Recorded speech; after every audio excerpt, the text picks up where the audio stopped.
N की terms define करी गई है जो इस तरह से है B N plus one divided by B N. आप इसको ये भी कह सकते हैं कि दो कॉन्जिक्यूटिव टर्म्स का ये कोसेंट है, यानी कि next term to previous one. और यहाँ पर हमें बी वन वन दे रखा है, बी टू इसका वैल्यू भी वन है, और जो अपकमिंग टर्म्स हैं बी एन सीक्वेंस की वो हम इस तरह से निकाल सकते हैं, B N plus two equals to B N plus one. तो हमें सीक्वेंस ए एन की लिमिट फाइंड आउट करना है। अगर हमें सीक्वेंस ए एन की लिमिट फाइंड आउट करना है तो सबसे पहले हम ये देख लेते हैं कि बी थ्री क्या होगा। बी थ्री होगा प्रीवियस टू का सम, यानी कि वन प्लस वन, यहाँ से टू मिलेगा। फिर बी फोर हमें क्या मिलेगा, टू प्लस वन, ये थ्री मिल जाएगा। इस तरह से हमें क्या सीक्वेंस मिल रही है, बी एन। बी एन जो सीक्वेंस है वो हमें उसके अगर टर्म्स में लिखें तो पहले वन, फिर टू, फिर थ्री, फिर आपका फाइव, और फिर एट, इस तरह से आपको ये मिल रही है। अब हम यहाँ पर देख सकते हैं कि बी एन तो बाउंडेड नहीं है, बी एन बाउंडेड नहीं है, और ये कोई मोनोटोनिक नेचर भी नहीं रखती है, यानी कि कन्वर्जेंट ही नहीं है। B N not convergent, not convergent. अब हमें चेक करना है कि क्या ए एन की लिमिट होगी, यानी कि ए एन एक नॉट कन्वर्जेंट सीक्वेंस से दूसरी सीक्वेंस बनाई गई है लेकिन वो कन्वर्जेंट है और उसकी हमें लिमिट फाइंड आउट करना है। तो मुझे निकालना है लिमिट ऑफ ए एन। तो ए एन को या लिमिट ऑफ ए एन बोलिए, और या limit of A N plus one बोलिए, दोनों का सेम मीनिंग है। अगर मैं यहाँ से limit A N plus one को यूज करता हूँ तो मैं इसको क्या लिख सकता हूँ, B N plus two divided by B N plus one, इस तरह से मैं इसको लिख सकता हूँ। और इसको अगर मैं रिप्लेस कर देता हूँ, जैसे कि हमें स्ट्रक्चर दे रखा है बी एन प्लस टू के लिए, वो क्या है B N plus one divided by B N plus one. अगर मैं यहाँ पर कैंसिलेशन अप्लाई करता हूँ तो मैं यहाँ पर क्या लिख सकता हूँ, अगर लिमिट ऑफ ए एन को मैं एल अज्यूम कर लेता हूँ तो यहाँ से मुझको मिलता है l equals to limit one plus b n upon b N plus one. और क्योंकि हम जानते हैं कि limit b N plus one upon b n ये आपकी एल है, और अगर हम इसको रेसिप्रोकल कर दें तो ये वन अपॉन एल हो जाएगा, यानी कि हमें एक इस तरह से इक्वेशन मिल रहा है one plus one upon L. और इसको अगर मैं सिंप्लीफाई करता हूं तो मैं कैसे लिख सकता हूं, l square equals to l plus one, और फर्दर मैं इसको रीराइट कर सकता हूँ l square minus l minus one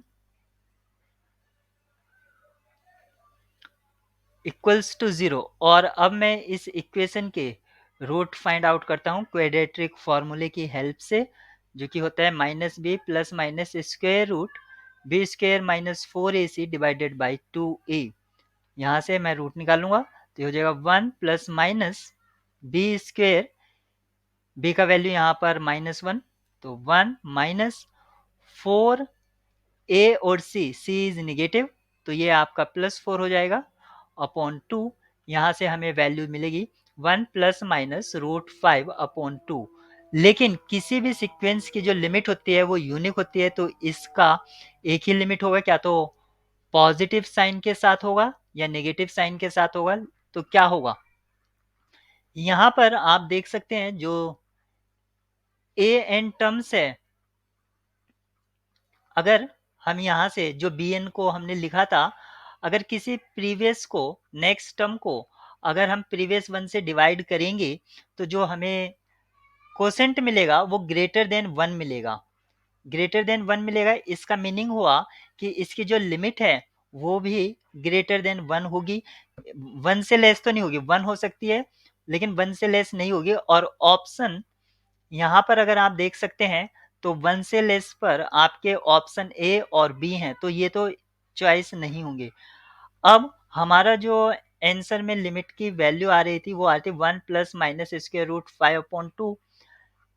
negative वाला पहले ही डिस्कार्ड हो गया है, इसलिए ऑप्शन डी करेक्ट होगा।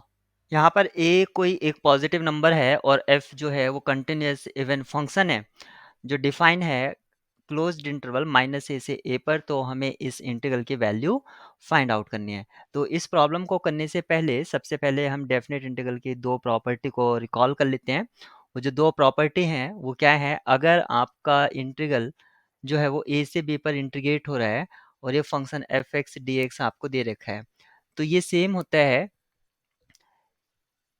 a से b, और लिमिट को जोड़िए और माइनस कर दीजिए वेरिएबल, यानी कि f of a plus b minus x d x. ये बड़ा ही इम्पोर्टेंट रिजल्ट है, या कह सकते हैं उसका प्रॉपर्टी है डेफिनेट इंटीग्रल की, जो कॉमनली यूज होती है। दूसरी जो इसमें प्रॉपर्टी है, अगर फंक्शन इवन है और माइनस ए से ए तक है, फंक्शन इवन है, तो आप इसको लिख सकते हैं 2 टाइम्स 0 से A F x d x. एक ये बड़ा ही इम्पोर्टेंट रिजल्ट है या प्रॉपर्टी है। तो इन दो प्रॉपर्टी को यूज़ करके हम इसकी वैल्यू फाइंड आउट करेंगे। तो सबसे पहले यहाँ पर जो एक्सप्रेशन दे रखा है वो दे रखा है -a से a f x d x, और यहाँ पर एफ एक्स के नीचे जो है 1 plus e raise to the power x भी है। इसको फर्स्ट प्रॉपर्टी जो मैंने अभी बताई उसका यूज़ करते हैं, -a से a f of a minus x upon 1 plus e raise to the power a minus x.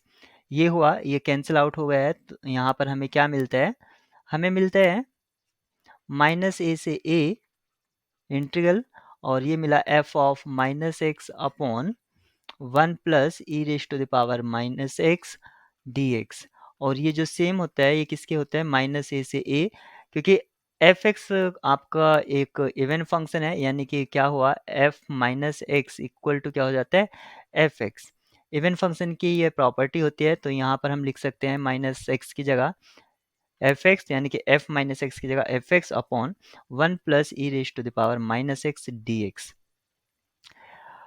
1 upon, इसको मैं लिख सकता हूँ 1 upon e raise to the power x, और फिर एलसीएम लूंगा तो इसको मैं लिख सकता हूँ -a से a एफ एक्स, और साथ में e raise to the power x भी हो जाएगा, 1 plus e raise to the power x d x.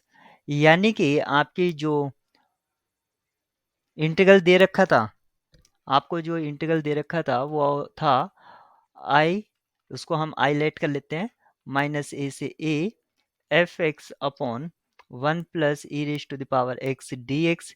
और हमने जो अभी तक फाइंड आउट किया वो हुआ -a से a एफ एक्स, और यहाँ पर e raise to the power x भी था, 1 plus e raise to the power x. ये इंटीग्रल हुआ हमारा। दोनों को हम ऐड कर देते हैं इक्वेशन 1 और 2 को, तो मिलेगा 2 टाइम्स आई, ये मिलेगा -a से a, और न्यूमरेटर में मिलेगा 1 plus e raise to the power x upon 1 plus e raise to the power x f x d x.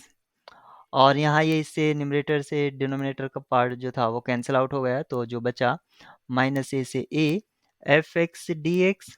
और यहाँ पर फंक्शन इवन है, और जो इसकी लिमिट है उसको हम लिख सकते हैं 2 टाइम्स 0 से a f x d x.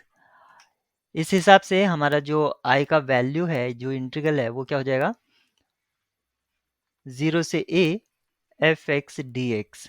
अब देखते हैं कौन सा ऑप्शन ये वैल्यू दे रहा है 0 से a f x d x, यानी कि आपका ऑप्शन ए आपका करेक्ट की होगा। एन दे रखा है जो डिफाइन किया गया है 1 plus 1 upon factorial 1 plus 1 upon 2 factorial plus and so on. ये इसी तरह आगे बढ़ रहा है n फैक्टोरियल तक, और n जो है आपका आ रहा है सेट ऑफ नेचुरल नंबर से। अगर इस एन से हम एक सीक्वेंस बनाएं तो हमसे पूछा गया है कि कौन सा ऑप्शन ट्रू होगा, और ये सारे ऑप्शंस रिलेटेड टू हैं कन्वर्जेंस ऑफ द सीक्वेंस से। यहाँ पर अगर आप इसको देखें, ये क्या दे रखा है, ये सीक्वेंस ऑफ पार्शियल सम दे रखा है। अगर हम यहाँ से एक सीरीज लिखते हैं 1/n फैक्टोरियल, तो यहाँ पर आप इस सीरीज को अगर टेस्ट करते हैं कि क्या ये कन्वर्जेंट है या नहीं है, तो यहाँ पर इसका सीक्वेंस ऑफ पार्शियल सम देखेंगे। तो अगर किसी दूसरे वे में पूछा जाए तो इसको इस तरह भी पूछा जा सकता है। सबसे पहले इस प्रॉब्लम को करने के लिए e raise to the power x का एक्सपेंशन देख लेते हैं। 1 plus x square upon 2 factorial plus x cube upon 3 factorial, और वो इसी तरह से आगे बढ़ता है। अगर मैं यहाँ पर x को रिप्लेस कर दूं 1 से, तो e इक्वल्स टू क्या आ जाएगा, 1 plus 1/1 factorial plus 1/2 factorial plus and so on. यानी कि यहाँ पर जो दे रखा है सीक्वेंस ऑफ पार्शियल सम, वो आपको e दे रखा है। यानी कि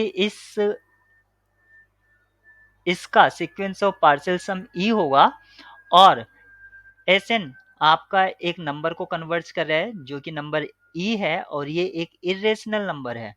अगर इरेशनल नंबर है तो ये क्यू में बिलोंग नहीं करेगा। ऑप्शन ए आपका यहाँ पर रॉन्ग हो जाता है। अगर ये कन्वर्जेंट है, क्योंकि एक नंबर को, स्पेसिफिक नंबर को ये कन्वर्ट्स करता है, तो यहाँ पर ये कन्वर्जेंट है, और कन्वर्जेंट है तो कॉची है। लेकिन ऑप्शन डी आपका यहाँ पर कहा है not a Cauchy sequence. Option D यहाँ पर रॉन्ग हो जाता है। अगर कोई सीक्वेंस कन्वर्जेंट है तो उसकी सारी सब सीक्वेंस कन्वर्जेंट होंगी। ये डिपेंड नहीं करता है कि वो इवन टर्म से जनरेट हो रहा है, और टर्म से जनरेट हो रहा है, या मल्टीपल्स ऑफ 3 4 9 इस तरह से जनरेट हो रहा है। इसलिए ऑप्शन से आपका रॉन्ग हो जाता है। ऑप्शन बी आपका ट्रू होगा, क्योंकि सीक्वेंस कन्वर्जेंट है तो कॉची होगा। लेकिन जो उसका लिमिट पॉइंट है वो इरेशनल नंबर है। लिखा भी है does not converge in Q. Option B is correct. यहाँ पर एबीसी रियल नंबर्स दे रखे हैं, और हमें ये बताना है कि एबीसी की किन वैल्यूज के लिए ये जो सीरीज है ये कन्वर्ज नहीं करेगी। तो हम एक एक ऑप्शन चेक करते हैं। पहला ऑप्शन चेक करेंगे, मोड ए लेस देन 1। तो हम यहाँ पर ए का वैल्यू जो है वो मान लेते हैं, और बी का वैल्यू आर से आ रहा है, सी का वैल्यू भी आर से आ रहा है। तो यहाँ पर मोड ए लेस देन 1 है, तो ए का वैल्यू हम हाफ फिक्स कर देते हैं, बी को हम 1 फिक्स कर देते हैं, और सी को 0। अगर हम इस तरह से देखते हैं तो ये जो सीरीज है ये हमें क्या मिलेगी, 1/2 raise to the power n into n, ये सीरीज मिलेगी। और आप यहाँ से देख सकते हैं ये जो सीरीज है, हमें एक इसमें ज्योमेट्रिक सीरीज, इसको मान लीजिए vn बोल दीजिए, तो un/vn की जो लिमिट होगी वो फाइनाइट होगी, और vn आपकी कन्वर्स करती है, तो फाइनली ये सीरीज आपकी कन्वर्स करेगी।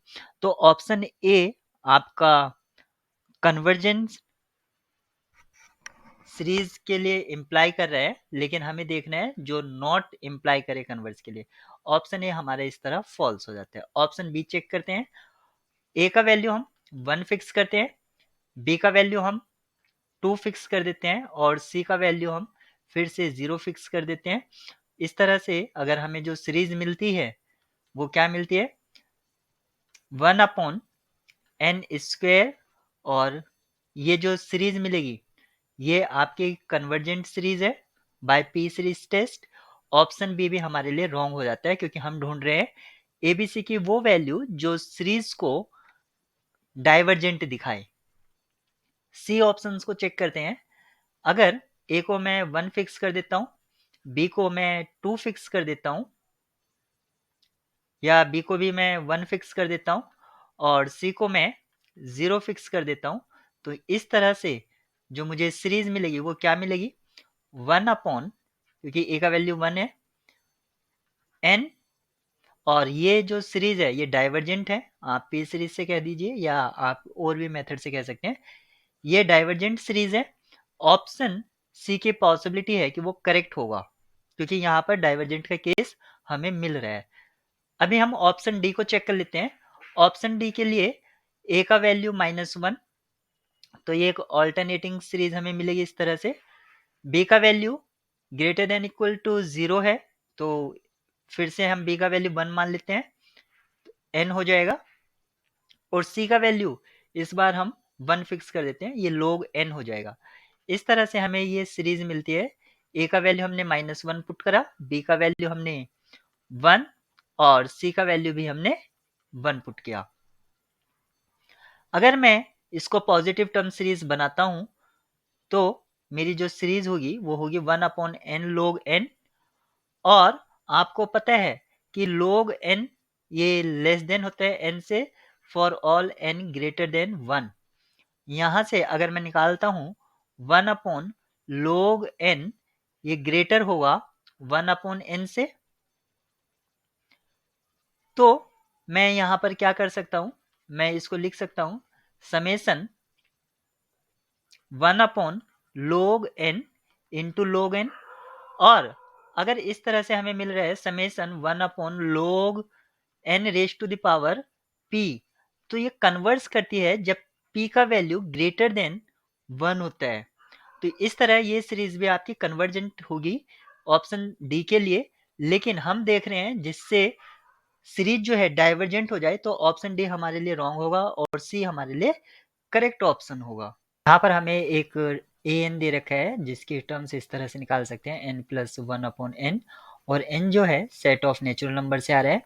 एक सीरीज डिफाइन करी गई है -1n+1। तो आप यहाँ पर देख सकते हैं ये ऑल्टरनेटिंग सीरीज है an+1/n फैक्टोरियल।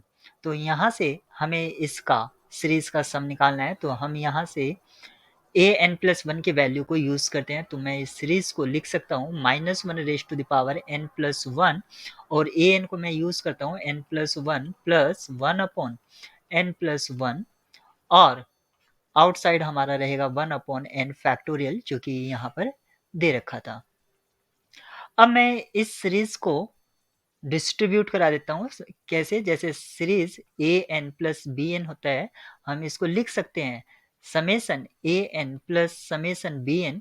सेम कंसेप्ट को यूज करते हुए मैं इसको लिखता हूं, तो मैं इसको लिख सकता हूं समेसन -1n+1, और फर्स्ट टर्म को मैं लिखता हूं n/n फैक्टोरियल, फिर summation -1n+1 upon n factorial, और जो मेरा लास्ट टर्म रहेगा वो summation -1n+1 upon n factorial और n+1 ब्रैकेट में। अब इस सीरीज को, इन सभी सीरीज को मैं एक्सपेंड कर देता हूं ताकि मुझे इजीली से इसका सम मिल जाए। फर्स्ट टर्म को अगर मैं एक्सपेंड करता हूं तो मुझे क्या मिलेगा 1/1 minus 1/1 factorial plus 1/2 factorial minus 1/3 factorial, और इसी तरह से यह आगे बढ़ेगा। फिर अगर मैं इस वाली सीरीज को एक्सपेंड करता हूं तो मुझे क्या मिलेगा 1/1 factorial minus 1/2 factorial plus 1/3 factorial, और इसी तरह ये भी आगे बढ़ती रहेगी। लास्ट सीरीज को मैं एक्सपेंड करता हूं तो मुझे क्या मिलेगा 1/1 minus 1/1 factorial plus 1/2 factorial minus 1/3 factorial, और इसी तरह आप देख सकते हैं इस सीरीज की यहाँ से लेके यहाँ तक और ये सीरीज की टर्म्स सारी कैंसल आउट हो जाएगी। हमें जो है फर्स्ट से 1 मिलेगा और आखिर वाली पूरी सीरीज की टर्म्स मिलेंगी, यानी कि 1/1 minus 1/1 factorial 1 factorial plus 1/2 factorial plus minus 1/3 factorial. ये जो है ये वैल्यू है आपकी ई इनवर्स की, तो 1 प्लस ई इनवर्स इसका फाइनल आंसर हो जाएगा। ऑप्शन डी करेक्ट होगा। अल्फा बीटा गामा यहाँ पर रियल नंबर से आ रहे हैं और एक सिस्टम दे रखा है, और आपसे कहा गया है कि इस सिस्टम का एक सॉल्यूशन होगा अगर अल्फा बीटा गामा किस तरह से वैल्यू असाइन करी जाए। तो यहाँ पर सबसे पहले जो सिस्टम दे रखा है उसको मैं ऑगमेंटेड मैट्रिक्स की हेल्प से लिख लेता हूँ। तो मेरा जो सिस्टम बनेगा ऑगमेंटेड मैट्रिक्स की हेल्प से 1 1 1 alpha 1 beta 1 gamma, last row है मेरी 1 1 अल्फा और ये बीटा। ये जो लास्ट कॉलम मैंने ऐड किया है इसको हम कांस्टेंट मैट्रिक्स बोलते हैं और इसको हम कोफिशिएंट मैट्रिक्स, और इन दोनों को मिला के इस मैट्रिक्स को हम ऑगमेंटेड मैट्रिक्स बोल देते हैं। अगर इस सिस्टम का सॉल्यूशन है, एटलीस्ट की बात नहीं कर रहा हूं, अगर सॉल्यूशन है तो रैंक ऑफ ए ये बराबर होनी चाहिए रैंक ऑफ ऑगमेंटेड मैट्रिक्स। अगर यूनिक सॉल्यूशन होगा तो इक्वालिटी आएगी नंबर ऑफ वेरिएबल के बराबर, और एटलीस्ट सॉल्यूशन एग्जिस्ट करता है तो इसका मतलब यही दो आप ले सकते हैं, और इसकी जो रैंक है उसमें क्या रिलेशन होगा, at most number of variable तक। ये कंडीशन आपकी सेटिस्फाई होगी। एक बात और याद रखेंगे, अगर जिस तरह से यहाँ पर ये एक ऑगमेंटेड मैट्रिक्स लिखी गई है, अगर इसमें कोई रो इस तरह के आ जाए 0 0 0 और लास्ट में कोई नॉन जीरो एंट्री, तब इसका कोई भी सॉल्यूशन एग्जिस्ट नहीं करेगा, क्योंकि उस केस में आपका क्या है, यहाँ से रैंक कम रहेगी, ये क्योंकि कांस्टेंट मैट्रिक्स है और ऑगमेंटेड मैट्रिक्स की रैंक यहाँ से ज्यादा हो जाएगी। तो अगर 0 0 0 और नॉन जीरो टाइप की कोई रो बनती है तो वहां से हम ये कंक्लूजन निकाल सकते हैं कि इसका सॉल्यूशन एग्जिस्ट नहीं करेगा। एग्जिस्ट करने के लिए जरूरी है क्या तो एंटायरली ये रो जीरो हो जाए या फिर यहाँ पर कोई नॉन जीरो एंट्री बन जाए।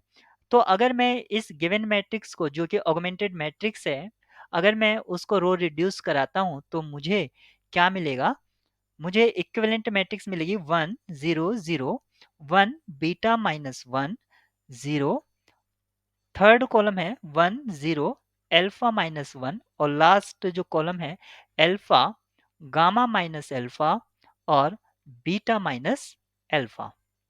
और हम ये भी जानते हैं कि इस सिस्टम का एटलीस्ट वन सॉल्यूशन एग्जिस्ट करता है। अब आप इसकी लास्ट रो को ऑब्जर्व कीजिए, अगर ये दोनों ही एंट्री जीरो हो जाएं तब भी इसका सॉल्यूशन एग्जिस्ट करेगा, और मान लीजिए ये वाली जो अल्फा माइनस 1 एंट्री जीरो हो जाए और ये beta minus alpha non zero हो जाए, इस केस में आपका सॉल्यूशन एग्जिस्ट नहीं करेगा। तो सॉल्यूशन एग्जिस्ट करने के लिए जरूरी है कि आपका अल्फा माइनस 1, इस पर जो कंडीशन है वो क्या क्या हो सकते हैं यहाँ पर दे रखी है कि एटलीस्ट वन सॉल्यूशन एग्जिस्ट करे। अगर अल्फा 1 हो जाए तो गामा 1 होगा। ऑप्शन ए में आपसे कहा गया है कि अगर अल्फा 1 है तो ये इंप्लाई करेगा गामा भी आपका 1 होगा। तो मान लेते हैं अगर अल्फा 1 है यहाँ पर, अगर अल्फा 1 है तो इस तरह से ये एंट्री जीरो हो जाएगी। उस केस में हमें क्या करना होगा, बीटा माइनस अल्फा को भी जीरो करना पड़ेगा, और यहाँ से हमें क्या मिल जाता है कि बीटा की जो वैल्यू है वो अल्फा हो जाती है। अब हम अपनी प्रीवियस रो में चलते हैं, जो हमारी प्रीवियस रो है। प्रीवियस रो क्या है हमारी, ये है 0 बीटा माइनस 1 0 और गामा माइनस अल्फा। क्योंकि यहाँ पर हमने पहले ही अल्फा की वैल्यू को 1 असाइन कर दिया है, अगर अल्फा की वैल्यू को 1 असाइन कर देंगे हम, अल्फा की वैल्यू 1 असाइन हुई है और बीटा अल्फा के बराबर है तो बीटा का वैल्यू भी 1 हो जाता है। इस तरह से ये जो रो थी लास्ट, ये 0 0 0 हो जाती है, और गामा माइनस अल्फा ये इस तरह से एक नॉन जीरो एंट्री बन रही है। अगर हमें इसका एटलीस्ट सॉल्यूशन चाहिए तो हमें इसको भी जीरो करना पड़ेगा। इस केस में यहाँ से इम्प्लाई होता है कि गामा को अल्फा होना पड़ेगा, गामा को अल्फा होना पड़ेगा, इसका मतलब गामा की वैल्यू भी 1 होगी। तो ऑप्शन ए आपका ट्रू हो जाता है। ऑप्शन बी में क्या कहा है कि अगर बीटा 1 हो तो क्या गामा अल्फा होगा, तो ये कंडीशन हम देख लेते हैं। तो लास्ट इक्विवेलेंट मैट्रिक्स जो था मैं उसको फिर से रीराइट कर लेता हूं, 1 1 1 और last entry alpha 0 beta minus 1 0 और gamma minus alpha, last row है 0 0 अल्फा माइनस 1 और बीटा माइनस अल्फा। और हमें यहाँ पर कहा गया था ऑप्शन बी में कहा गया अगर बीटा 1 होगा तो गामा अल्फा होगा। अगर बीटा 1 है बीटा 1 है तो गामा अल्फा होगा। इस कंडीशन को चेक करते हैं। तो बीटा की वैल्यू 1 असाइन कर दीजिए यहाँ पर, तो ये हो जाएगा 1 माइनस अल्फा। इस तरह से हमारी जो लास्ट रो है वो किस तरह से फॉर्म होगी, 0 0 अल्फा माइनस 1 और 1 माइनस अल्फा। अब इस केस में हमें एटलीस्ट सॉल्यूशन चाहिए, तो क्या तो अल्फा माइनस 1 या आप इसका नेगेटिव बोल दीजिए, इसको 0 होना पड़ेगा। इसको क्या होना पड़ेगा, 0 होना पड़ेगा, या इसको नॉन जीरो होना पड़ेगा। क्या तो दोनों को ही नॉन जीरो होना पड़ेगा या दोनों को ही 0 होना पड़ेगा। तो यहां से अल्फा की वैल्यू आपके पास अगर 0 है तो अल्फा की वैल्यू 1 असाइन हो जाती है। अगर अल्फा की वैल्यू 1 असाइन हो जाती है तो इसके सेकेंड रो को मैं क्या देखता हूं, क्योंकि बीटा की वैल्यू हमने 1 असाइन करी है तो 0 0 0 और ये गामा माइनस अल्फा आता है और अल्फा की वैल्यू 1 आ रही है। इस केस में ये गामा माइनस 1 हो जाएगा, तो जो आपकी रो थी वो 0 0 0 हो जाएगी और इस एंट्री को भी अब कंपल्सरी आपको 0 करना पड़ेगा, यानी कि गामा माइनस 1 इक्वल्स टू 0। तो गामा की वैल्यू यहां से 1 आएगी और 1 वैल्यू किसका असाइन हुआ था, ये असाइन हुआ था अल्फा का। तो गामा आपका अल्फा के इक्वल होगा। ऑप्शन बी आपका ट्रू हो जाता है। अब अगर बीटा नॉट इक्वल टू 1 है, यहां पर आप देख सकते हैं बीटा अगर आपका नॉट इक्वल टू 1 है तो इससे कोई फर्क नहीं पड़ेगा। ऐसे ही गामा अगर नॉट इक्वल टू 1 है, यहाँ पर गामा इक्वल टू 1 है, तो अल्फा 1 हो ना हो उससे हमें कोई भी फर्क नहीं पड़ेगा। तो यहाँ पर जो पूछा गया था स्टेटमेंट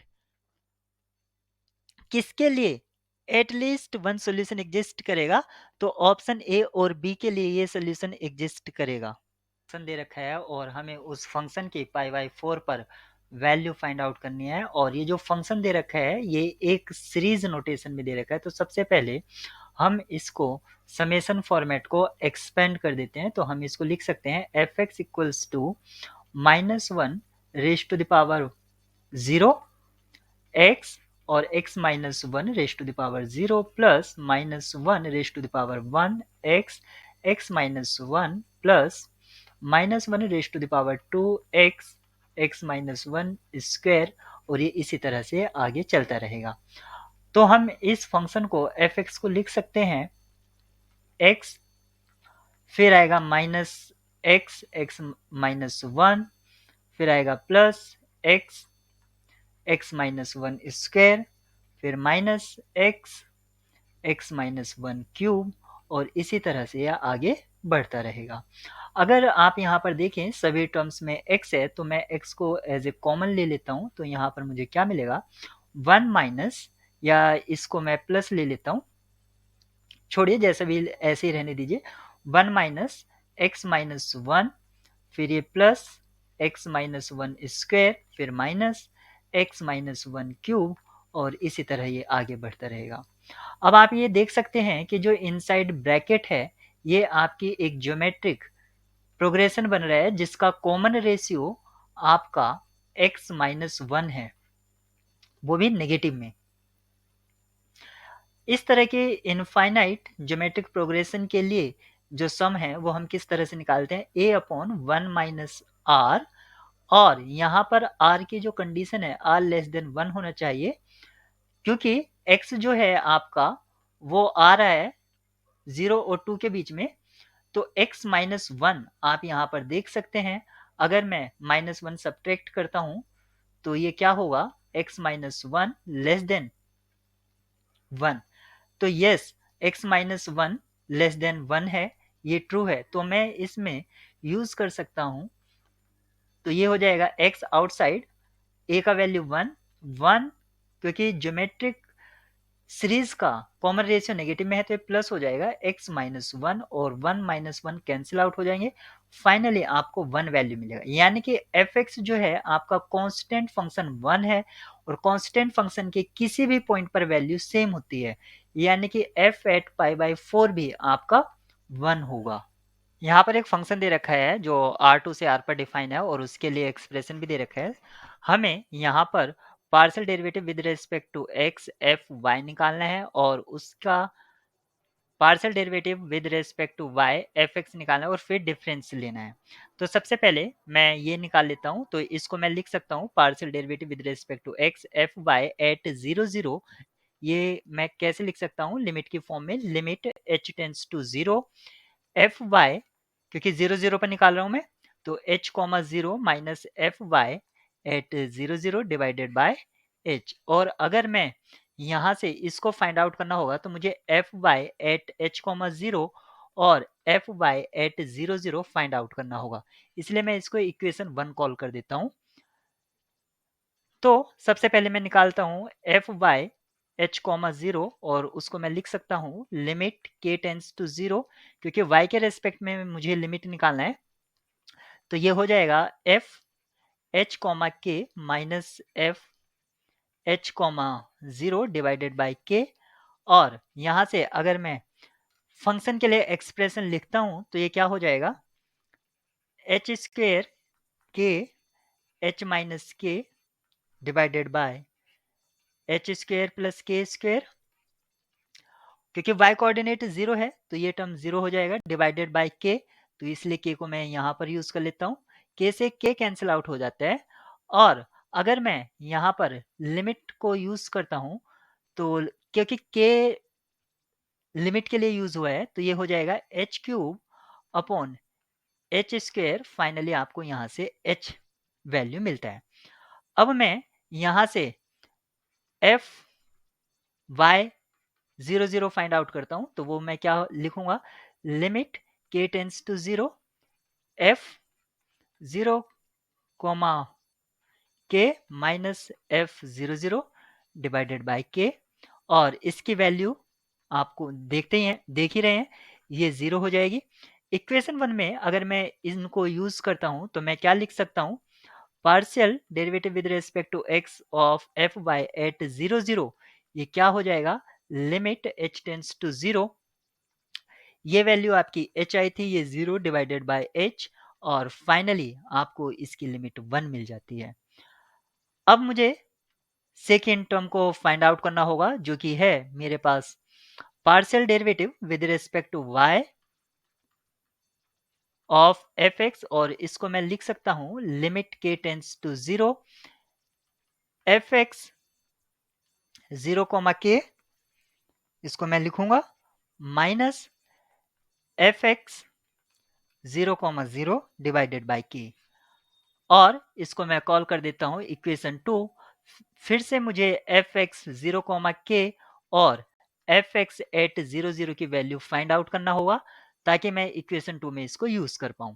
तो मैं f x at 0 comma k निकाल लेता हूं, इसको मैं लिखूंगा limit h tends to 0 f, क्योंकि x के रेस्पेक्ट में कर रहा हूं मैं, तो लिखूंगा h comma k minus f 0 comma k divided by h। और यहाँ से अगर मैं एक्सप्रेशन लिखता हूँ फंक्शन के लिए तो ये क्या हो जाएगा, लिमिट h टेंस टू 0, ये हो जाएगा आपका h स्क्वेयर इंटू के और h माइनस के divided by H square plus के स्क्वेयर, क्योंकि सेकेंड टर्म आपकी 0 होगी, यहाँ पर मैं h यूज कर सकता हूँ। h से आपका h एक पावर कैंसिल आउट हो जाएगी और इसमें h रिमेनिंग है। तो फाइनली जैसे मैं h टेंस टू 0 पुट करूंगा इसकी लिमिट आपकी 0 हो जाएगी। अब मुझे f x at 0 0 find out करना होगा, उसको मैं लिख सकता हूँ limit h tends to 0 f h comma 0 minus f 0 0 divided by h। और यहाँ पर 0 माइनस 0 अपॉन h, और इसकी लिमिट जैसे ही मैं h को, यह लिमिट h टेंस टू 0 चल रहा है तो ये हो जाएगा इसकी लिमिट 0।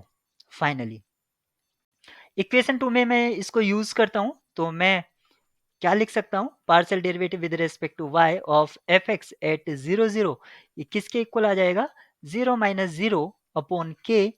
फाइनली ये 0 आ गया है।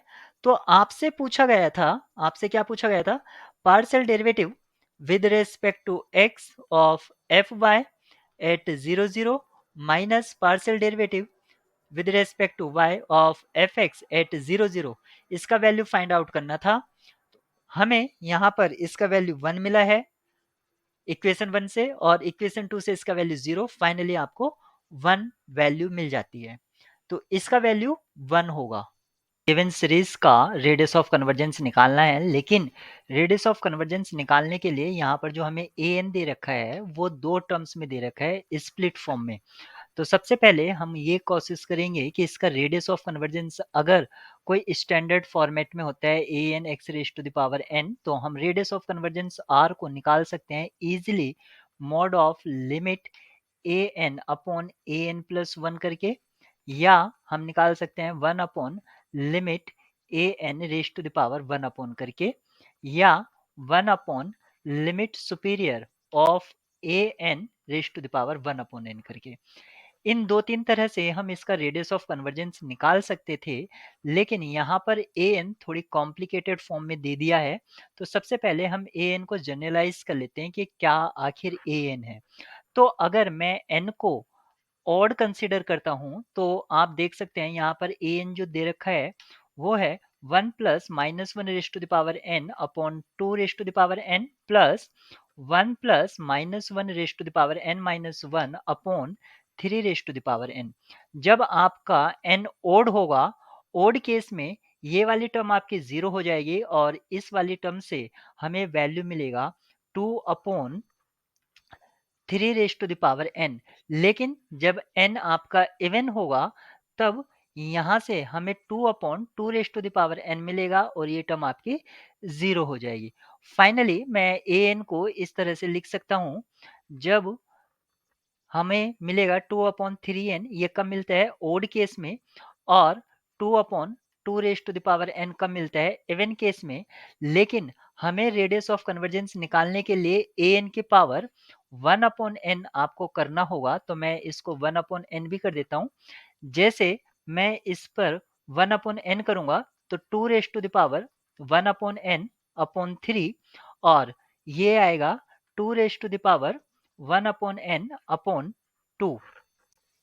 जब मैं इस तरह से इसको फाइंड आउट करता हूं तो आपका ये वाली लिमिट और n को मैं इन्फिनिटी पर टेंड्स करता हूं, ये हो जाएगा 0 अपॉन 3, और ये होगा सॉरी ये हो जाएगा 1 अपॉन 3, क्योंकि 2 रेज टू द पावर 0 होगा यानी कि 1 अपॉन 3, और यहां से मिलेगा हमें 1 अपॉन 2। अगर मुझे रेडियस ऑफ कन्वर्जेंस r चाहिए तो मुझे क्या लेना होगा, r equals to 1 upon limit superior of A n raise to the power 1 upon n, और यहां से अगर मुझे लिमिट सुपीरियर निकालना है, लिमिट सुपीरियर का मतलब हुआ इन्फिमम, लिमिट सुपीरियर का मतलब हुआ infimum of lower bound. Infimum of lower bound मतलब सभी से बड़ा लोअर बाउंड चाहिए हमें। तो यहाँ पर हमें मिल रहा है 1 अपॉन 3 और 1 अपॉन 2, इन सब में जो सबसे बड़ा है वो 1 अपॉन 2 है। तो हमें क्या मिलता है 1 अपॉन 2, इसका मतलब हुआ इसका रेडियस ऑफ कन्वर्जेंस आपका 2 हो जाएगा।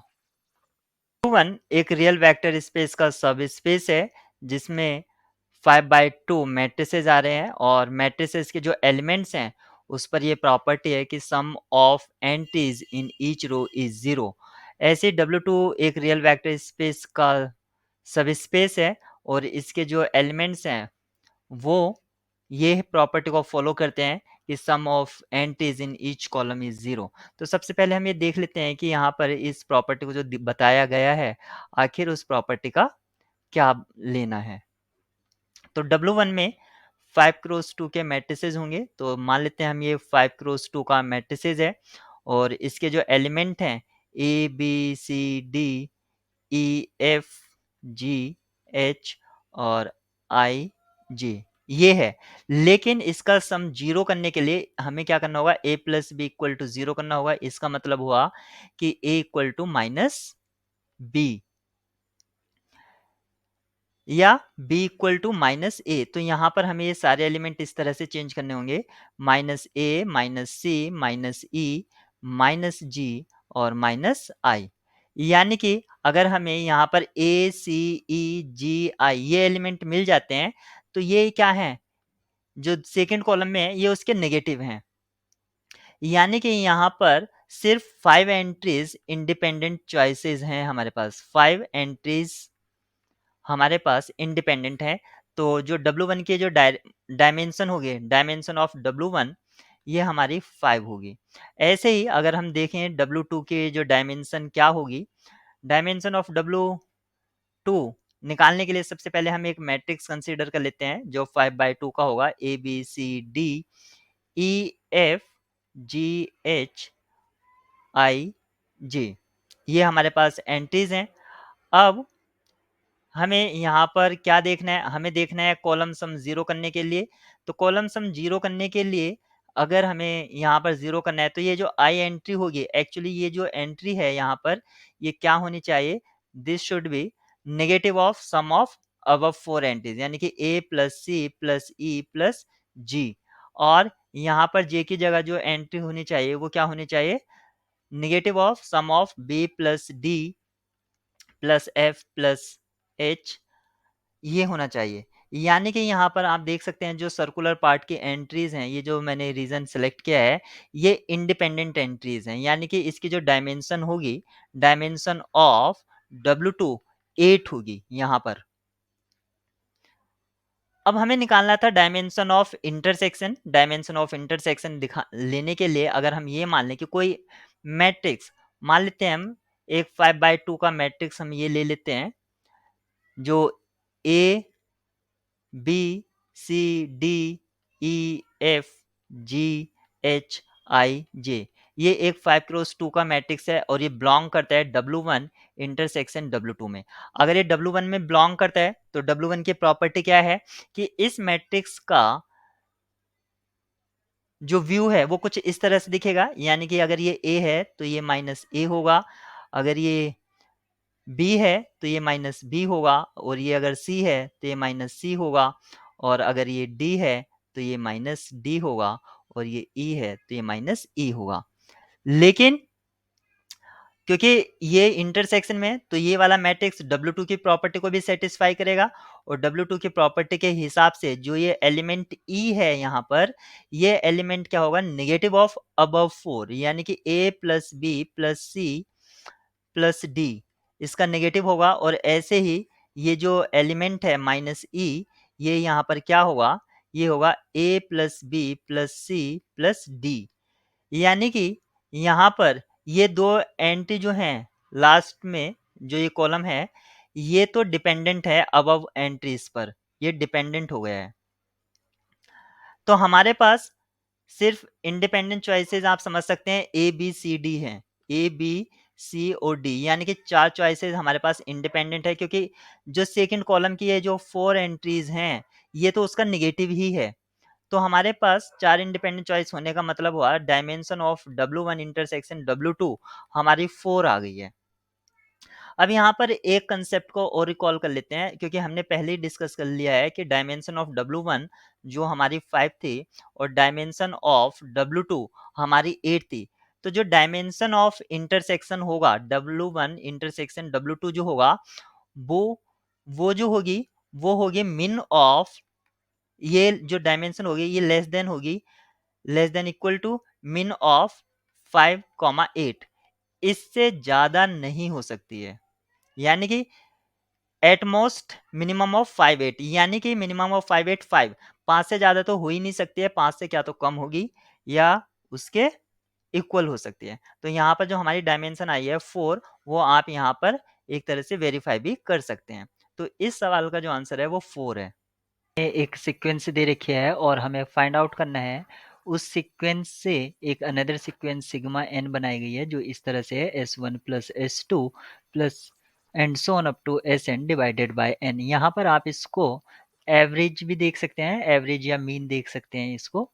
और यहाँ पर आप ये भी देख सकते हैं कि इसमें कोची थ्योरम ऑन लिमिट वो क्या अप्लाई हम कर सकते हैं, जो कि कहती है कि अगर कोई कन्वर्जेंट सीक्वेंस xn है जिसकी लिमिट l है, तो लिमिट इसके एवरेज टर्म्स की भी वही होगी, यानी कि x1 plus and so on xn divided by n की भी लिमिट l ही होगी। लेकिन यहाँ पर आप देख सकते हैं ये फॉर्मेट कुछ इसी तरह का दिख रहा है, लेकिन क्या इसकी लिमिट वैसी ही होगी? नहीं, इसकी जो लिमिट है, लिमिट ऑफ सिग्मा n जो है वो बराबर नहीं होगी लिमिट ऑफ Sn के। और ऐसा इसलिए है क्योंकि Sn आपकी कन्वर्जेंट सीक्वेंस नहीं है। आप यहाँ पर Sn को as a sequence of partial sum देख सकते हैं, तो उससे जो जनरेट होगी एक सीक्वेंस जनरेट कर सकते हैं और वो कन्वर्जेंट नहीं होगी, तो यहाँ पर हम इस कंसेप्ट को अप्लाई नहीं कर पाएंगे। यानी कि एक आइडिया हमें ये भी पता चल जाता है कि जो कॉची थ्योरम ऑन लिमिट्स है, यानी कि सीक्वेंस के लिए, वो तभी एप्लीकेबल है जब आपकी जो सीक्वेंस है वो कन्वर्जेंट हो। डाइवर्जेंट के लिए ऐसा जरूरी नहीं है कि उसके एवरेज की लिमिट एग्जिस्ट नहीं करेगी या उसके बराबर होगी। मतलब एवरेज की लिमिट हम निकाल सकते हैं रादर देन, चाहे सीक्वेंस कन्वर्जेंट हो या डाइवर्जेंट है, लेकिन जरूरी नहीं कि उसके बराबर होगी। अब हम यहाँ से सबसे पहले ए के को देखते हैं, वो क्या है। ए के हमें जो मिलेगा वो 1 और -1 दो तरह से देगा। -1 तब मिलेगी जब k-1 की जो वैल्यू है वो ओड होगी, और k-1 की वैल्यू जब इवन होगी तो हमें पॉजिटिव 1 मिलेगा। अब हम यहाँ से जो सीक्वेंस ऑफ पार्शियल सम यानी कि S1 को फाइंड आउट करते हैं। S1 होगा हमारे पास A1, और A1 की अगर मैं वैल्यू निकालूंगा तो वो क्या होगा, -1 रेज टू द पावर 1 - 1, यानी कि 1 की पावर 0 या -1 की पावर 0, यहाँ से 1 वैल्यू मिलेगी। ऐसे ही अगर मैं S2 निकालूंगा तो वो क्या होगा, A1 प्लस A2। A1 की वैल्यू 1 है और A2 की वैल्यू जो मिलेगी यहाँ से -1 मिलेगी, और फाइनली रिजल्टेंट आपको 0 मिलेगा। इस तरह से आप यहाँ पर जनरलाइज कर सकते हैं कि S1 आपको 1 मिलेगा, S2 आपको 0 मिलेगा, S3 आपको 1 मिलेगा, S4 आपको 0 मिलेगा। यानी कि 1 0 1 0 इस तरह से ये आपको सीक्वेंस ऑफ पार्शियल सम ये मिल रहा है। अब हम इसके एवरेज की बात करते हैं, जिसको हमने सिग्मा n से डिफाइन किया है। अगर मैं यहाँ पर लिखता हूँ 1 प्लस 0 प्लस 1 प्लस 0, और ये इसी तरह से अगर मैं लिखता हूँ डिवाइडेड बाय n, यानी कि अब मैं जो सिग्मा n है इसको ब्रेक कर लेता हूँ दो पार्ट्स में, जब n की वैल्यू इवन होगी और जब n आपका ओड होगा। जब आपका n इवन होगा, इवन केस में आप यहाँ पर देख सकते हैं कि ये सारी टर्म्स, इसकी हाफ टर्म जो होंगी वो वैल्यू देंगी, यानी कि कंट्रीब्यूट करेंगी, क्योंकि जीरो का रोल वहां पर ज़ीरो ही रहेगा, कुछ भी नहीं होगा, और वहाँ से जो सम आएगा वो क्या आएगा, वो हमें मिलेगा n/2, और डिनोमिनेटर में भी n था और हमें इसकी लिमिट देखनी थी। तो लिमिट यहाँ से जैसे मैं n टेंड्स टू इन्फिनिटी करूँगा तो ये हमें क्या मिलेगा, हाफ। अब मैं ओड के लिए देख लेता हूँ। जब हमारा n ओड है उस केस में हमें एक एक्स्ट्रा टर्म मिलेगी, यानी कि n/2 तो मिलेगा ही, प्लस 1, और डिनोमिनेटर में n है। अब हमें इसकी लिमिट चेक करनी है। जब n इन्फिनिटी को टेंड्स करेगा तो ये हमें क्या मिलेगा, 1/2 प्लस 1/n, और इन्फिनिटी को टेंड्स करते ही इसकी लिमिट हमें हाफ मिलेगी। तो आप यहाँ पर देख सकते हैं जो सिग्मा n की लिमिट है वो आपको 1/2 यानी कि 0.5 मिलेगी। तो दिस इंटीग्रल, तो हमें यहाँ पर वैल्यू पता करना है इस एक्सप्रेशन का, और इस एक्सप्रेशन की अगर वैल्यू निकालनी है तो हमें सबसे पहले अल्फ़ा की वैल्यू पता होनी चाहिए। अल्फ़ा की वैल्यू निकालने के लिए हमें इस इंटीग्रल को सॉल्व करना होगा, और ये जो इंटीग्रल दे रखा है यहाँ पर π/6 से π/3 sin t plus cos t upon sin 2t। तो हमें यहाँ पर जो डिनोमिनेटर है, डिनोमिनेटर में हमें इस तरह से फॉर्मेशन करनी होगी कि किसी तरह से हम a प्लस बी और plus minus whole square form कर पाए। इसको करने से आखिर होगा क्या, एक्चुअली मैं चाहता हूँ कि जो न्यूमरेटर पार्ट है वो किसी तरह से सब्सटीट्यूट हो जाए, और मैं एक इस तरह का एक्सप्रेशन 1/√1 - x² टाइप का एक्सप्रेशन मुझे मिल जाए तो मैं इसको ईजिली इसका इंटीग्रेशन में जानता हूँ। तो मैं इस तरह का कुछ फॉर्मेशन चाहता हूँ, तो मैं डिनोमिनेटर में 1 को ऐड कर देता हूँ और 1 को सब्ट्रैक्ट कर देता हूँ। उससे क्या होगा आप यहाँ पर देख सकते हैं, अल्फा इक्वल टू π/6 से π/3 यहाँ पर मेरा लिमिट जा रहा है, और न्यूमरेटर में sin t plus cos t upon 1 subtract किया और 1 ऐड किया, तो ये हो जाएगा 1 प्लस साइन 2t माइनस 1। अब हम जानते हैं ट्रिग्नोमेट्रिक आइडेंटिटी को यूज करेंगे, तो न्यूमरेटर में हो जाएगा sin t plus cos t upon, यहाँ पर मैंने ट्रिग्नोमेट्रिक आइडेंटिटी यूज करी, 1 माइनस साइन 2t। यहाँ पर पहले से, उससे पहले मैंने नेगेटिव कॉमन लिया, नेगेटिव कॉमन लेने से क्या होगा, आप यहाँ पर देख पाएंगे कि उसका बेनिफिट क्या है, और जो लिमिट थी π/6 से π/3 ये ऐसे ही रहा। अब यहाँ पर न्यूमरेटर में है sin t प्लस कोस t, और डिनोमिनेटर में हुआ 1 माइनस, और इसको मैं लिख सकता हूँ sine square t plus cos square t minus 2 sine t cos t। ये मेरा डिनोमिनेटर पार्ट है।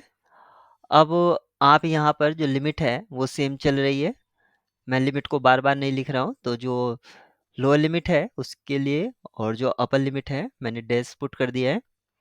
यहाँ पर लिमिट फिर से सेम रहेंगी, और यहाँ पर आप देख सकते हैं जो न्यूमरेटर पार्ट है sine t plus cos t, और डिनोमिनेटर में आपका जो एक्सप्रेशन है वो कुछ इस तरह से फॉर्म हो रहा है, 1 minus sine t minus cos t का होल स्क्वायर। अगर मैं यहाँ पर sine t minus cos t को लेट कर लेता हूँ, तो मेरा जो न्यूमरेटर पार्ट है वो सब्सटीट्यूट हो जाएगा। कैसे? मैं लेट करता हूँ sine t minus cos t equal to x, ये मैंने लेट किया तो यहाँ से मिलेगा, इसका डिफ्रेंशिएट करेंगे जब, कोस टी, और ये हो जाएगा plus sine t d t equal to d x. अब मैं इसको सब्सटीट्यूट कर दूंगा, तो जो मेरा इंटीग्रल होगा वो हो जाएगा D x over 1 minus x square, और जो मेरी लिमिट होंगी, लिमिट क्या होगी, तो मेरी जो लोअर लिमिट होगी 1 माइनस रूट थ्री अपॉन 2, और अपर लिमिट होगी रूट थ्री माइनस 1 अपॉन 2। मेरी ये न्यू लिमिट है। तो अब मुझे ये जो इंटीग्रल है इसको सॉल्व करना होगा ताकि मुझे अल्फा की वैल्यू मिल पाए, और इसका जो इंटीग्रल होता है d x upon square root 1 minus x square, इसका जो इंटीग्रल होता है ये होता है साइन इनवर्स एक्स। तो मैं इस एक्सप्रेशन को यूज कर लेता हूँ, तो यहाँ पर मिलेगा साइन इनवर्स एक्स, और लोअर लिमिट है आपके 1 minus root three upon two, और अपर लिमिट है रूट थ्री माइनस 1 अपॉन 2। मैं लोअर और अपर लिमिट यहाँ पर पुट कर देता हूँ, तो लोअर और अपर लिमिट पुट करने पर मुझे क्या मिलेगा, मुझे मिलेगा sine inverse root three minus 1 upon 2 minus sine inverse root three, sorry 1 minus root three, 1 minus root three divided by 2। तो मुझे ये एक्सप्रेशन मिलता है अल्फा के लिए। तो यहाँ पर अल्फा इक्वल टू क्या हो जाएगा, यहाँ से अगर मैं नेगेटिव कॉमन ले लेता हूँ तो ये मुझे मिलेगा sine inverse root three minus 1 upon 2, और ये हो जाएगा plus sine inverse root three minus 1 upon 2। यहाँ पर मुझे सेम एक्सप्रेशन मिल गया है, दोनों ही टर्म सेम है, तो इसको मैं लिख सकता हूँ alpha equal to 2 times sine inverse root three minus 1 upon 2। ये मुझे मिल गया है, यानी कि अब मुझे अल्फा की वैल्यू मिल गई है, मुझे चाहिए अल्फा बाई 2, तो अल्फा बाई 2 हो जाएगा मेरे पास sine inverse root three minus 1 upon 2, और इससे मैं क्या लिख सकता हूँ, इससे मैं लिख सकता हूँ sine alpha by 2 equal to root three minus 1 upon 2, और यहाँ पर अगर मैं 2 से मल्टीप्लाई करा देता हूँ बोथ साइड, अगर मैं 2 से मल्टीप्लाई करा देता हूँ तो 2 sine alpha upon 2 equal to root three minus 1, ये एक्सप्रेशन मिल जाता है। अब जिस एक्सप्रेशन का मुझे वैल्यू चाहिए था मैं उस एक्सप्रेशन को यूज करता हूँ, वो था 2 साइन अल्फा बाई 2 प्लस 1 का होल स्क्वायर। यहाँ पर आप देख सकते हैं 2 sin α/2 का जो वैल्यू है वो √3 - 1 है, +1 स्क्वेयर। -1 से +1 कैंसिल आउट हुआ, यानी कि यहाँ पर फाइनल वैल्यू आपका 3 आ जाता है। तो यहाँ पर देखते हैं कि इसका आंसर क्या है। इसकी जो की है, एक न्यूमेरिक आंसर है 3। The value of the integral this is correct up to 3 decimal place. तो इसका हमें इंटीग्रल फाइंड आउट करना है। तो आप सबसे पहले यहाँ पर ध्यान दें कि यहाँ पर जो इंटीग्रांड में जो टर्म्स है वो y⁴ e⁴x y² है। और सबसे पहले यहाँ पर जो इंटीग्रेट किया गया है वो y के रेस्पेक्ट में किया गया है। अगर मैं इसको y के रेस्पेक्ट में करता हूँ तो मेरे लिए कॉम्प्लिकेटेड होगा। मतलब इसको फर्स्ट फंक्शन मान के और इसको सेकंड फंक्शन मानकर इस तरह से अगर मैं करता हूँ तो मेरे लिए थोड़ा हार्ड होगा। तो मैं इस क्या करता हूँ, इस क्वेश्चन को, ये बहुत ही आसान क्वेश्चन होते हैं इस टाइप के, इसका ऑर्डर ऑफ इंटीग्रेशन चेंज कर देता हूँ। अब ऑर्डर ऑफ इंटीग्रेशन चेंज करके मुझे क्या मिलेगा, तो सबसे पहले मैं y के रेस्पेक्ट में यहाँ गिवन है, तो क्योंकि यहाँ पर जो लिमिट है उसमें x वेरिएबल इन्वॉल्व है, तो ये लिमिट होगा दूसरे का, यानी कि y का, y=x का। तो अगर मैं इसको फर्स्ट x के रेस्पेक्ट में करता हूं तो क्या होगा, ये y⁴ और यहाँ पर जो ये पावर में दिया गया है y², ये ट्रीट होगा एज ए कांस्टेंट। तो यहाँ पर e⁴x टाइप का हमें मिलेगा, जिसका इंटीग्रेशन बहुत ही ईजी होता है और हम लोग जानते हैं। तो मैं इसको ऑर्डर ऑफ इंटीग्रेशन इस क्वेश्चन का मैं चेंज कर रहा हूँ। और ऑर्डर ऑफ इंटीग्रेशन चेंज करने के लिए आप डायरेक्ट ऐसे नहीं कि इसको उठाया पहले लिख दिया और इसको उठाया बाद में लिख दिया। ऑर्डर ऑफ इंटीग्रेशन चेंज करने के लिए आपको रीजन ऑफ इंटीग्रेशन या वो जिस कर्व से बाउंड है वो रीजन चाहिए। तो ये जो हमें पहले गिवन था y=x और y=1, तो हम सबसे पहले इसके लिए देख लेते हैं रीजन क्या होता है। तो ये y=x ऐसे लाइन जाता है, y=x और y=1, ये कुछ इस तरह से होगा। और x=0 to 1, ये कुछ इस तरह से होगा। तो आपका order, sorry, reason of integration ये हो गया। अब हमें x के रेस्पेक्ट में करना है, तो मैं एक स्ट्रिप x के पैरेलल यहाँ से कट करूंगा। तो ये स्ट्रिप, मतलब जो x की लिमिट है वो वेरी करेगी 0 से इस लाइन तक, ये जो लाइन है y=x। तो जो मेरा ऑर्डर ऑफ इंटीग्रेशन होगा, तो इनसाइड में क्या रहेगा, x वेरी कर रहा है 0 से y तक, यानी कि इस लाइन तक, ये जो लाइन हमें जा रहा है इस लाइन तक। और जो y का लिमिट होगा वो वेरी करेगा 0 से 1 तक, ये कांस्टेंट लिमिट हो जाएगा, ये 0 से 1 तक जाएगा। और जो हमारा एक्सप्रेशन है, क्योंकि मैं इसको y⁴ को ट्रीट करूंगा एज ए कांस्टेंट, तो मैं इसको आउटसाइड ही लिख देता हूँ, क्योंकि फायदा नहीं है कुछ। और ये जो था e⁴x y² dx dy। तो अब मेरा जो इंटीग्रल है वो कुछ इस टाइप से दिखता है मुझको, जो यहाँ पर आप देख पा रहे हैं। तो यहाँ पर e⁴x y², तो ये y² as a constant treat करूंगा, तो ये कांस्टेंट जो है इसका जो डेरिवेटिव होगा तो वो नीचे आ जाएगा, तो ये हो जाएगा 0 to 1 y⁴ और y² यहाँ पर ये नीचे आ गया। और ये ऐसे ही रहेगा e⁴x y² और जो इसका लिमिट था वो 0 से y dy। तो अब मैं इसमें सिर्फ लिमिट पुट कर दूंगा, तो ये मुझको क्या मिलेगा, 0 से 1, यहाँ पर y² ये कैंसिल आउट हो जाएंगे, पावर 2 यहाँ पर ये बचेगा। और ये जो एक्सप्रेशन है ये क्या मिलेगा, e⁴y³ - 1, इस टाइप का एक्सप्रेशन हमें मिलेगा जब हम लिमिट पुट करेंगे, अपर लिमिट और लोअर लिमिट। तो यहाँ पर x की जगह y पुट करूंगा तो y³ हो जाएगा, और फिर 0 पुट करूंगा तो e⁴0 1। तो मुझको ये एक्सप्रेशन मिल गया, और इसका जो वैल्यू होगा वो क्या होगा, 0 से 1 y² e⁴y³